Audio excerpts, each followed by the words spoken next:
Hello everyone, welcome to Chetana classes YouTube channel. चलिए continue करते हैं। डे 7 का क्वेश्चन नंबर 4 यहाँ पे सॉल्व करने वाले हैं। अक्टूबर 2015 का क्वेश्चन सॉल्व करेंगे। आप देखिए क्या दे रखा है। ये है हमारा क्वेश्चन। सतीश एंड प्रदीप दो पार्टनर्स है यहाँ पे। ओके, क्या दे रखा है? प्रॉफिट एंड लॉसेस ये इक्वली शेयर करते हैं, सामने से लिख के दिया है। ट्रायल बैलेंस और कुछ एडजस्टमेंट्स दिए हुए हैं, ऐसा इनका कहना है। You are required to prepare trading account, आपको trading profit and loss account बनाना है।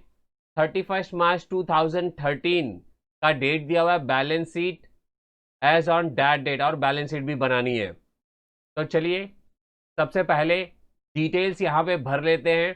सारी की सारी डिटेल्स लिख देंगे। और यहाँ देखिए पार्टनर्स कैपिटल अकाउंट बनाना है, पार्टनर्स करंट अकाउंट नहीं बनाना है। तो स्टार्ट करते हैं अब।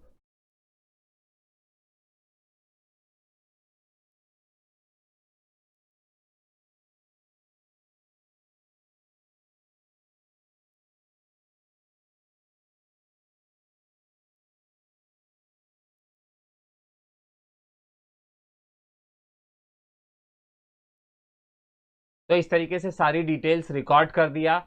पार्टनर्स कैपिटल अकाउंट में पार्टनर के नाम भी लिख दिया हम लोगों ने। अब चलिए सॉल्व करते हैं। सबसे पहले देखते हैं यहाँ पे कौन कौन से एडजस्टमेंट दिए हुए हैं और उनको मार्क कर लेते हैं। Closing stock was valued at market price 92,000। कहता है मार्केट प्राइस पे वैल्यू हुआ है which is 15% above it's cost price. Cost price से 15% अबव है। तो आपको पता ही है what which ever is less का रूल है। तो कॉस्ट प्राइस आपको कैलकुलेट करना पड़ेगा। कैसे कैलकुलेट करेंगे बच्चों? ये 115% है। क्लियर? तो एक फॉर्मूला देखिए, ध्यान से सीखिए। Keep upon throw. जिस वीडियो में मैंने सारे एडजस्टमेंट आपको एक साथ में सिखाया है, वहां पर ये कीप अपॉन थ्रो का फॉर्मूला सिखाया है। ये क्या होता है, कैसा फॉर्मूला है? जो हमें नहीं चाहिए वो थ्रो कर देंगे। यहाँ पे 115% है, हमको नहीं चाहिए तो आप इसको थ्रो कर देंगे। और आपको 100% चाहिए, कीप में 100 लिखेंगे। तो यहाँ 100/115 से मल्टीप्लाई करेंगे आप 92,000 में, आपका आ जाएगा 80,000 रुपीज। तो ये हो गया आपका कॉस्ट प्राइस। तो आपको पता ही है जो लेस अमाउंट होता है वही हमें रिकॉर्ड करना होता है। कैलकुलेट करके आपको दिखा देता हूं। ये देखिए कैलकुलेशन में हमारा 80,000 रुपीज आ रहा है। ओके, तो आपको पता चल गया 80,000 रुपीज हम रिकॉर्ड करेंगे। क्लियर है? क्लोजिंग स्टॉक कहाँ कहाँ रिकॉर्ड होता है? टीसी और ए में रिकॉर्ड होता है। इसका डिस्कशन तो हो गया। आप डेप्रिसिएट मशीनरी, मशीनरी का -ए और पीडी डेप्रिसिएशन का ये सिस्टम सिखाया मैंने। मशीनरी के ऊपर मार्किंग कर देते हैं। प्लांट एंड मशीनरी 75,000 दे रखा है इन्होंने। आउटस्टैंडिंग वेजेस, आउटस्टैंडिंग आपको प्लस करना होता है और वेजेस आपको ट्रेडिंग अकाउंट डेबिट साइड में मिलेगा। तो प्लस टीडी, फर्स्ट इफेक्ट आपका डेबिट में प्लस हो गया। सेकेंड आपको क्रेडिट में प्लस करना है, यानी लाइबिलिटी में रिकॉर्ड करेंगे, क्योंकि आउटस्टैंडिंग आप लाइबिलिटी में रिकॉर्ड करते हैं, आउटस्टैंडिंग एक्सपेंसेस। वेजेस के ऊपर एक मार्किंग कर देते हैं। वेजेस एंड सैलरीज करके लिखा हुआ है 23,000 रुपीज। नेक्स्ट दे रखा है डेटर्स के ऊपर आपको एक ही एडजस्टमेंट है, आरडीडी का। तो -APD का कॉन्सेप्ट सिखाया मैंने। क्लियर है? डेटर्स के ऊपर एक मार्किंग कर दीजिए। चलिए इस तरीके से हमने एडजस्टमेंट मार्क कर लिए। यहाँ पे आप देख रहे हैं कुछ डेट दे रखा है। डेट से आपको पता चल जाता है कि हिडन एडजस्टमेंट है। तो एडवर्टीजमेंट फॉर 2 इयर्स, 2 इयर्स के लिए पेमेंट हो चुकी है, यानी यहाँ पे प्रीपेड का केस है। तो प्रीपेड है ना बच्चों, तो -A और यहाँ से आप माइनस करेंगे -PD, क्योंकि आपका advertisement profit and loss account में मिलेगा, वहां से आप जाके माइनस करेंगे और दूसरा इफेक्ट आप एसेट में रिकॉर्ड कर देंगे। -PD और A, इसका इफेक्ट होगा। चलिए कैलकुलेशन भी बता देता हूँ। 2 इयर्स आपको देखना है, इसमें से हमने यूज कितना कर लिया है वही आउटर कॉलम में जाएगा और इनर कॉलम में जो अनयूज्ड है वो जाएगा। तो फर्स्ट डेट से आपको कैलकुलेशन देखना है। तो 1 2 3 ओनली 3 मंथ्स का कैलकुलेशन आएगा। कितने मंथ्स का? 3 मंथ्स का। यानी 3 मंथ आपने यूज किया है, बाकी जो भी बच जाता है वो क्या होगा? वो आपका प्रीपेड कहलाएगा।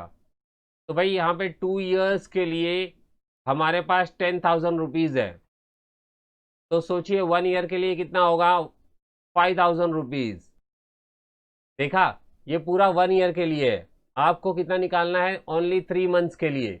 तो 3 मंथ का कैलकुलेशन कैसे करेंगे? इस 5,000 रुपीज को कैलकुलेट कर लीजिए। 3 मंथ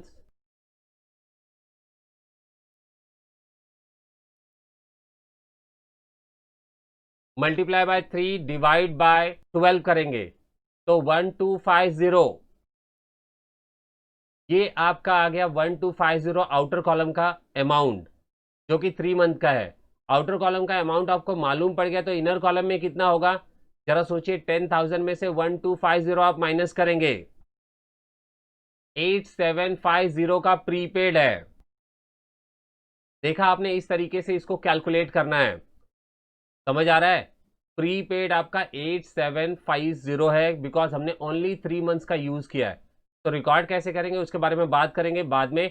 चलिए आगे बढ़ते हैं। गवर्नमेंट बॉन्ड, यहां पे भी इन्होंने डेट दे रखा है 7।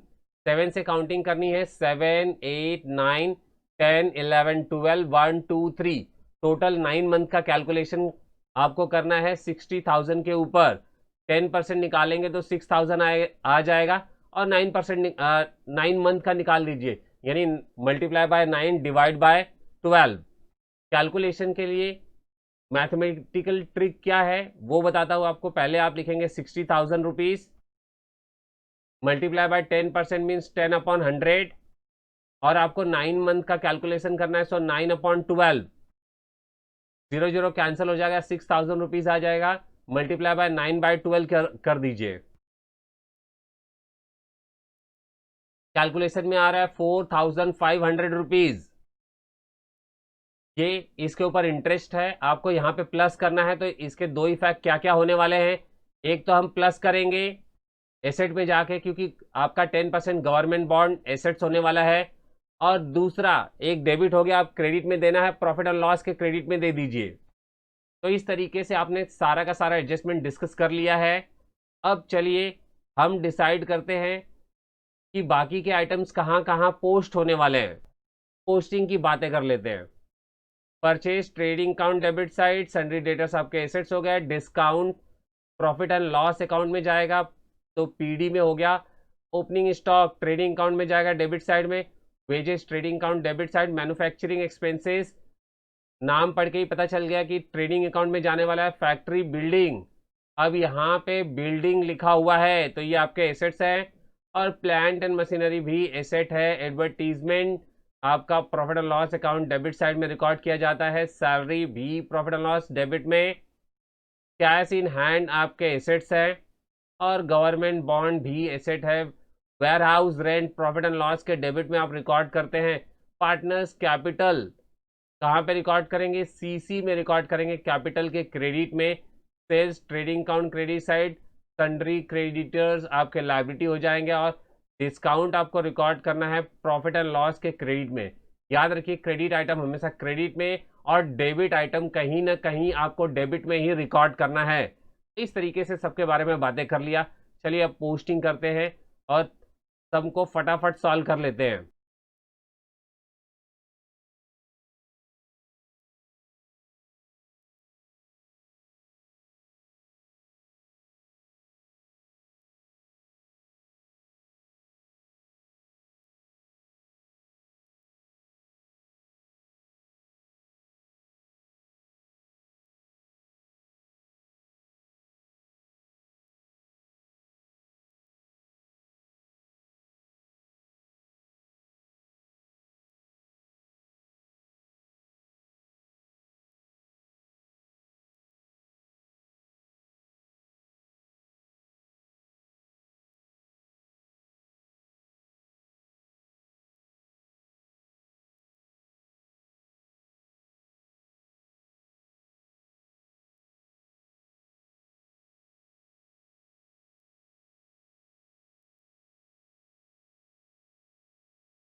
तो चलिए बच्चों, इस तरीके से हमने रिकॉर्ड कर लिया, सभी का सभी पोस्टिंग कर लिया।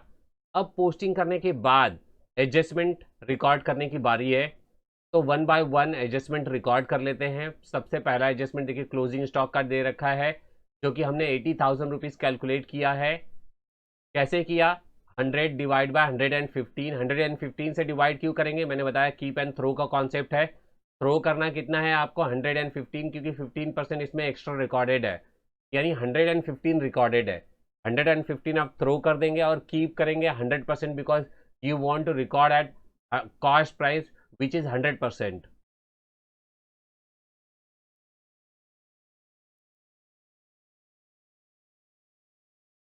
तो इस तरीके से हमने क्लोजिंग स्टॉक रिकॉर्ड कर दिया। आ जाइए अब डेप्रिसिएशन निकाल लेते हैं 10%।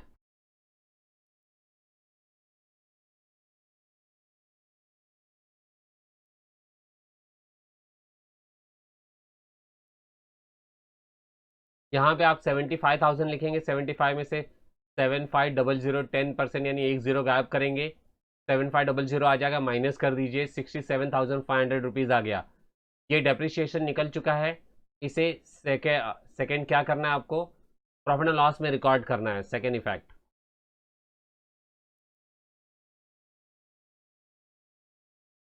To depreciation on plant and machinery 7,500 करके रिकॉर्ड कर देंगे। तो ये भी हो गया, इसके दो इफेक्ट हो गए। अब आउटस्टैंडिंग वेजेस का दो इफेक्ट दे देते हैं।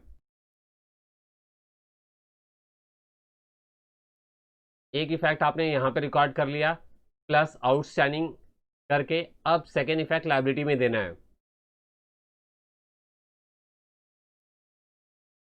तो लायबिलिटी में आउटस्टैंडिंग वेजेस करके 2,500 रुपीज़ लिख देंगे आप। ये एडजस्टमेंट भी हो गया।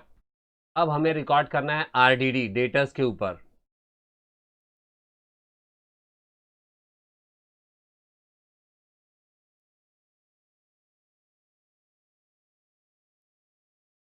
$45,000 में से आप 2,250 माइनस कर देंगे, 42,750 आ जाएगा। ये हो गया आरडीडी। इसे रिकॉर्ड करना है डेबिट साइड में, प्रॉफिट एंड लॉस के।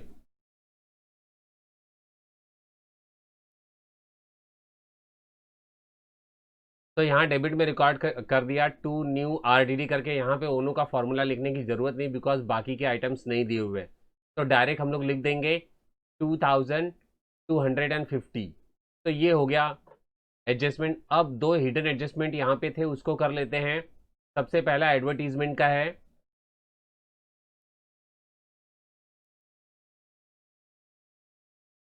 देखिए मैंने कैसे बताया, 3 मंथ का कैलकुलेट करेंगे आप। ये 2 ईयर्स का 10,000 है, तो 3 मंथ का 1,250 आ जाएगा। वो आउटर कॉलम में लिखेंगे, बिकॉज ये यूज हो चुका है। और जो अनयूज्ड है वो आपको इनर कॉलम में लिखना है।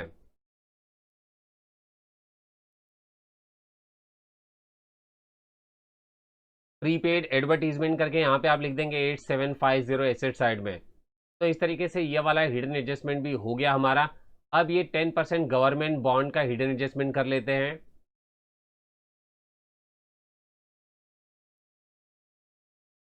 यहाँ पे आपको कैलकुलेट करना है 10% 9 मंथ के लिए, बिकॉज डेट भी दे रखा है। तो 4500 आएगा, जैसा कि मैंने कैलकुलेशन बताया।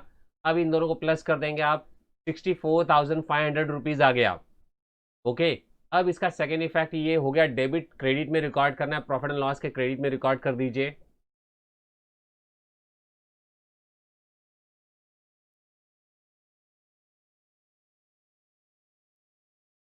इस तरीके से ये वाला हिडन एडजस्टमेंट भी हो गया सॉल्व।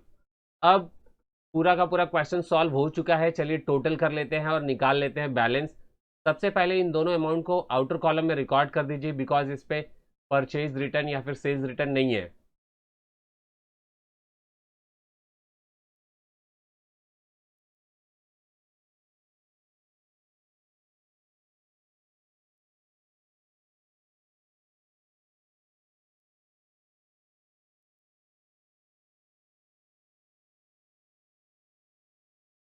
यहाँ हमारा ग्रॉस प्रॉफिट आ रहा है 2,14,000, जो कि एकदम परफेक्ट है।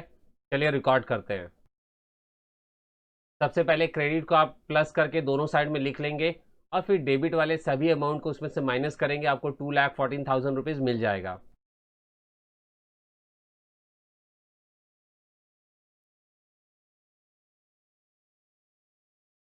तो इस तरीके से कैरी डाउन और ब्रॉड डाउन लिख दिया 2,14,000। अब प्लस कर लेते हैं, यहाँ पे देखिए कितने छोटे छोटे अमाउंट है, 2 लाख तक पहुँचने की तो कोई बात ही नहीं है, यानी क्रेडिट साइड मोर है, तो क्रेडिट साइड का प्लस कर लीजिए अमाउंट।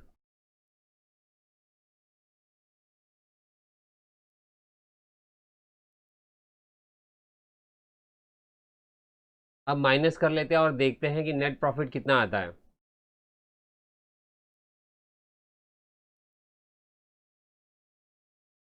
1,56,000, जो कि एकदम परफेक्ट है। चलिए रिकॉर्ड करते हैं।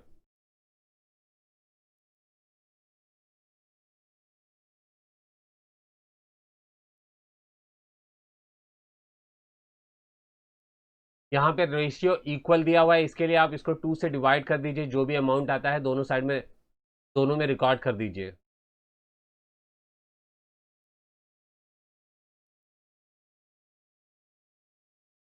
इसे आप पार्टनर्स कैपिटल अकाउंट में लिखेंगे by profit and loss account लिख के, यानी यहाँ पे आपका एड्रेस लिखना होता है कि आप कहाँ से आ रहे हैं। अब चलिए टोटल कर लेते हैं और बैलेंस निकालते हैं।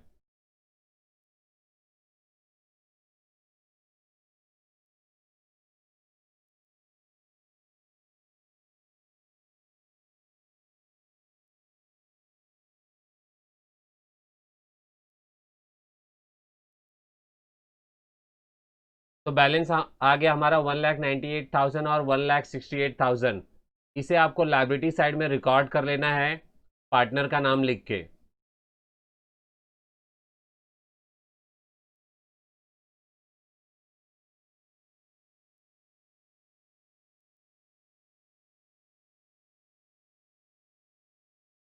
आप बैलेंस शीट की लायबिलिटी साइड को प्लस कर दीजिए और फिर एसेट साइड को प्लस कर लीजिए, देखिए आपका बैलेंस शीट टैली हो जाएगा। तो हमारा बैलेंस शीट का टोटल आ रहा है 4,53,500। 4,53,500 परफेक्ट है ये। तो चलिए रिकॉर्ड कर देते हैं।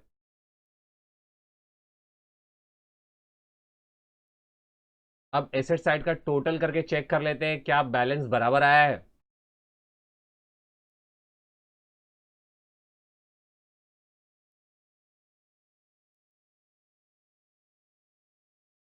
तो देखा आपने बैलेंस, हमने टोटल किया, एसेट साइड परफेक्ट आ रहा है, हमारा बैलेंस शीट टैली हो गया। इस तरीके से ये क्वेश्चन हो गया भाई। डे 7 के सारे क्वेश्चन कंप्लीट हो गए। अब डे 8 के क्वेश्चन सॉल्व करने हैं, तो मिलते हैं भाई नेक्स्ट डे के साथ में और नेक्स्ट क्वेश्चन के साथ। तब तक के लिए बाय बाय।